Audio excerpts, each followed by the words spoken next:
All right, guys. We got a show every day. We have Christopher Knight. He is Loyola Chicago forward, and he played formerly for Dartmouth. Thanks for coming on, man. Yeah, of course. No problem. Yeah. So when I was looking at asking you to come on, I was reading an article from a while back, and it said you quoted. It said you were a 17-year-old freshman, and you didn't think you were physically or mentally ready for college basketball. What do you think changed because that statement proved to be false today? Yeah, honestly, I think it's one of those things where you kind of when you get put in the moment, you kind of realize that like you're kind of ready. Um, I didn't think I was, and I started playing, and then I just started trusting when I didn't practice a bunch, and it definitely helped carry over into the games, and then I started feeling more comfortable out there. Yeah. Was there like a certain play that made you feel like, hey, yeah, I'm like college ready, or is it just like, over the course of time you just felt it? I think it might have been. I think my first game actually. I had a block, like 2 blocks in like the last 5 minutes of the game, and I just kind of felt like when I started blocking, like the defense part started coming easier to me, and then I felt way more comfortable doing defense, and then the offense slowly came with it.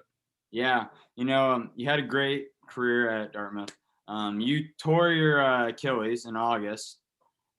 How'd that like? What was that blow to you like? And especially like your senior year there, but how'd you like work through that in your recovery process?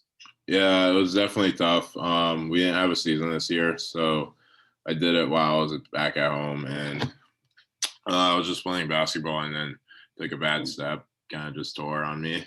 Uh, it kind of hurt for a little bit. Like I couldn't play basketball, I couldn't do anything. It's like you take for granted walking. It's kind of weird. Yeah, Um, and then I slowly started feeling a lot better. I just told myself like I'm gonna focus on coming back a lot better. Use it as a like never to take anything for granted kind of type of thing, and it definitely made an impact on me. But I'm enjoying the process and coming back. yeah, especially your senior year, that makes you have to be a grad transfer somewhere, and you had to like go Yeah, through that process of like it's almost like recruiting again, right? Is because you're looking for yeah, schools. yeah. You just get a bunch of calls. How weird was that? Like you hadn't done that in like probably 5 years, and then all of a sudden you're going through that again. Yeah, I think it helps you like you could read like coaches and stuff a lot easier. I feel like when you're in high school, you're guessing, like kind of coaches are being honest with you and how you're gonna play, etc. Yeah, And then you go through it again, and you're like you get a better understanding of how you play and everything. It's definitely interesting, for sure. You kind of get to like I got called from a bunch of like I think like Arkansas called me. yeah, It was just kind of cool just to hear schools you didn't hear about the first time when you went in the process. yeah. It's awesome. For me, I was going through that same thing with recruiting because I'm playing tennis at Lafayette, but it was weird because like the first few times like you do it, you like are kind of nervous and you don't really like know what to expect. But then I feel like the more like you go along, it just gets a lot like easier because Yeah, no facts. yeah. Um, So when you were, transferring, what were you like looking for in a school, and what made Loyola Chicago like stand out for you? Yeah, honestly, I just wanted to like win a lot. That was kind of like my biggest thing. I wanted to go somewhere I saw myself winning for a whole year. I want like a dream in college basketball is to play in NCAA March Madness. That's like every person that goes to college basketball wants to do that. It's like hard for a lot of teams. Yeah, Um, and I just felt like Loyola would be a great opportunity to potentially do that.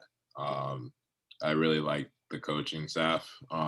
Granted, Coach Moser did end up leaving, but like Coach Valentine had a really close connection with. And then the dudes were like, you could tell like they're more about like none of them are selfish. Like they're good dudes, and it's going to be a good experience in general. So I just felt really comfortable with it, and plus I thought it would be a cool opportunity to play in Chicago. yeah. I mean, they're top 20. They're starting to like establish themselves like a top 25 program every year. You actually, I was going to ask you about that. Coach Porter left for Oklahoma. How did that news make you feel at the time? Yeah, I kind of had a feeling, um, just based on the amount that I guess buzz I kept seeing on Twitter. But Yeah, I didn't think it would be true. To be fair, I talked to him a lot, and he sounded like he loved Loyola and stuff. So it was kind of surprising, but obviously, like that's also a big step up and everything. So it's like a huge opportunity for him. That's kind of hard to miss. yeah. It's awesome that your school they just promoted somebody within the the program instead of looking for someone outside for like someone like you. You had an established recruiting with somebody, and so that's a cool thing. No, yeah, for sure. Yeah, I want to talk about it. You watched Loyola's run this year. They beat Illinois, made Sweet 16. Uh, Did you feel like anything in the back of your mind? It's like, man, I wish I was playing right now with them or something. Yeah, no, actually, totally. Like the whole time, I was just like, "Yeah, that would be so sick just to be there with everyone." I'm kind of sad I didn't get to be a part of that. Yeah, I was just tuning in. I was getting so hyped, like watching them and everything. And I was just like, "Yeah, I need this next year, hopefully." Yeah, Illinois. They killed my bracket. I had Illinois, but I was wanting to win, even though I had Illinois, because everything. I had to ask: have you talked to Cameron or any of those guys on the team? They give you I advice? have talked to everyone on the team except Cameron. Well, everyone that's currently on the team, except Cameron. Yeah. Do they give you like any advice for tournament or anything like that, or are you just getting to know them? How's that working with? Yeah, just kind of getting to know them, talking to them, kind of feeling each other out, getting each other's personality and everything. Yeah. Big one. The question is, have you met Sister Jean yet, or I have not. time? It wasn't allowed. It's not allowed prior to me signing. I could probably ask now, but it would probably be weird. I could just wait till the summer when I go down there. Yeah. Uh, You know. but yeah, no, I So, haven't. yeah. So you get to some like more like way back stuff, like before game. Like, is there anything you're listening to pre-game? Like, Oh, that's a good one. Uh, I guess some Gunna and like Thug. did you listen to the album that came out? I've listened to like half of it. Yeah, I It's like the pretty one with good. Uzi. That was my favorite from song. No, very much. Yeah, it was fire. Yeah. All right. I always ask everyone, like growing up, I played like AAU and then, some injuries prevailed me from playing farther. But like I grew up loving like Allen Iverson. He was like my favorite player. Was there like any player you grew up and you're like, yeah, I want to like model my game after? Kobe. Yeah. Like Kobe was that person for me. Like I just loved him so much. And I always wanted to like the fade away. Yeah. Uh, like I really despise LeBron because it was like I felt like you couldn't like both. You had to choose between Kobe and LeBron. So I was a big Kobe Bryant fan. Yo, no, 100%. I feel the same way. I feel like, you couldn't like both because people are, Yeah, some of them, like, if even the greatest of all time for those two. yeah, It's like the same thing with Michael Jordan and LeBron. I feel like there's no like two fans of those guys. You're either on one side. yeah. No, yeah, you do one or the other. Yeah.